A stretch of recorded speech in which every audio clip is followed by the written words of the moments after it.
Chapter 11. Dusk. The wretched, or miserable, wife of the innocent man thus doomed to die, fell under the sentence as if she had been mortally or fatally stricken, but she uttered no sound, and so strong was the voice within her, representing that it was she of all the world who must uphold him in his misery, and not augment it or increase it, that it quickly raised her, even from that shock. The judges having to take part in a public demonstration out of doors, the tribunal adjourned. The quick noise and movement of the court's emptying itself by many passages had not ceased, when Lucie stood stretching out her arms towards her husband, with nothing in her face but love and consolation, or comfort. If I might touch him, if I might embrace him once. Oh, good citizens, if you would have so much compassion for us. There was but a jailer left, along with 2 of the 4 men who had taken him last night, and Barsad. The people had all poured out to the show in the streets. Barsad proposed to the rest, "Let her embrace him then.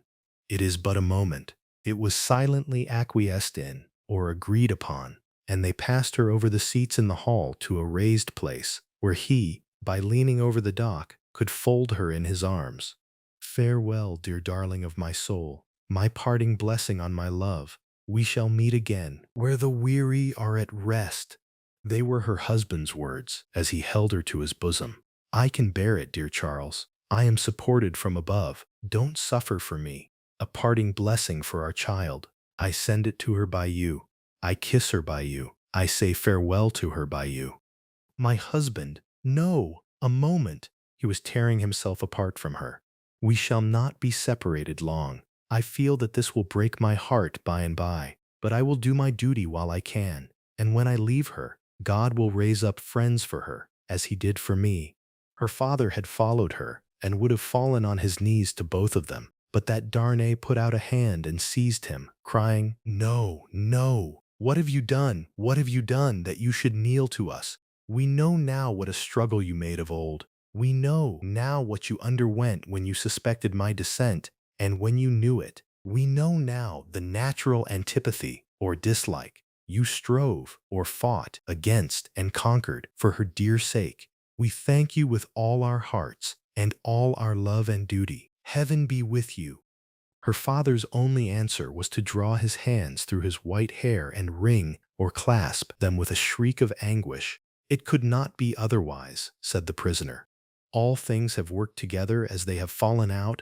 It was the always vain endeavor or effort to discharge or fulfill my poor mother's trust that first brought my fatal presence near you. Good could never come of such evil. A happier end was not in nature to so unhappy a beginning. Be comforted and forgive me. Heaven bless you." As he was drawn away, his wife released him and stood looking after him, with her hands touching one another in the attitude of prayer, and with a radiant or glowing look upon her face, in which there was even a comforting smile. As he went out at the prisoner's door, she turned, laid her head lovingly on her father's breast, tried to speak to him, and fell at his feet. Then, issuing, or coming, from the obscure corner from which he had never moved, Sydney Carton came and took her up. Only her father and Mr. Lorry were with her. His arm trembled as it raised her and supported her head. Yet there was an air about him that was not all of pity, that had a flush or hint of pride in it. "Shall I take her to a coach? I shall never feel her weight." He carried her lightly to the door and laid her tenderly down in a coach. Her father and their old friend got into it, and he took his seat beside the driver. When they arrived at the gateway where he had paused in the dark not many hours before, to picture to himself on which of the rough stones of the street her feet had trodden, he lifted her again and carried her up the staircase to their rooms. There, he laid her down on a couch, where her child and Miss Pross wept over her. "Don't recall or bring her to herself," he said softly to the latter. "She is better so. Don't revive her to consciousness while she only faints." "Oh, Carton, Carton, dear Carton," cried little Lucie, springing up and throwing her arms passionately round him in a burst of grief. "Now that you have come, I think you will do something to help Mamma, something to save Papa. Oh, look at her, dear Carton. Can you, of all the people who love her, bear to see her so?" He bent over the child and laid her blooming cheek against his face. He put her gently from him and looked at her unconscious mother. "Before I go," he said, and paused, "I may kiss her?" It was remembered afterwards that when he bent down and touched her face with his lips, he murmured some words. The child, who was nearest to him, told them afterwards, and told her grandchildren when she was a handsome old lady, that she heard him say, "A life you love." When he had gone out into the next room, he turned suddenly on Mr. Lorry and her father, who were following, and said to the latter, "You had great influence, but yesterday, Dr. Manette, let it at least be tried. These judges, and all the men in power, are very friendly to you and very recognizant or appreciative of your services, are they not? Nothing connected with Charles was concealed from me. I had the strongest assurances that I should save him, and I did." He returned the answer in great trouble, and very slowly. "Try them again. The hours between this and tomorrow afternoon are few and short, but try." "I intend to try. I will not rest a moment." "That's well. I have known such energy as yours do great things before now. Though never," he added, with a smile and a sigh together, "such great things as this. But try. Of little worth as life is when we misuse it, it is worth that effort. It would cost nothing to lay down if it were not." "I will go," said Dr. Manette, "to the prosecutor and the president straight, and I will go to others whom it is better not to name.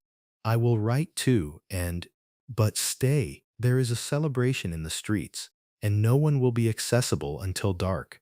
"That's true. Well, it is a forlorn, or desperate, hope at the best, and not much the forlorner, or more desperate, for being delayed till dark. I should like to know how you speed or progress, though. Mind, I expect nothing. When are you likely to have seen these dread powers, Dr. Manette?"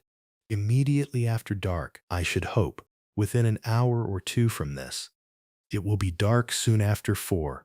Let us stretch the hour or two. If I go to Mr. Lorry's at 9, shall I hear what you have done, either from our friend or from yourself?" "Yes." "May you prosper." Mr. Lorry followed Sydney to the outer door, and, touching him on the shoulder as he was going away, caused him to turn. "I have no hope," said Mr. Lorry in a low and sorrowful whisper. "Nor have I. If any one of these men, or all of these men, were disposed to spare him, which is a large supposition or assumption for what is his life, or any man's to them, I doubt if they durst or dared spare him after the demonstration in the court. And so do I. I heard the fall of the axe in that sound." Mr. Lorry leaned his arm upon the doorpost and bowed his face upon it. "Don't despond or lose hope," said Carton very gently. "Don't grieve.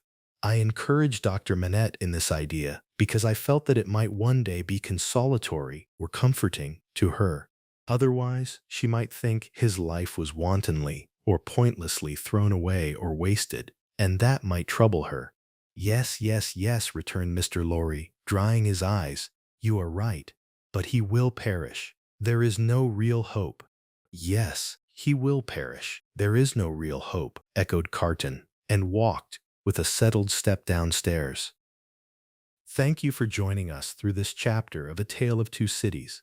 If you're enjoying the story, the vocabulary lessons, and the background information that makes this classic novel more coherent, please hit that subscribe button and turn on notifications. Let's keep learning together.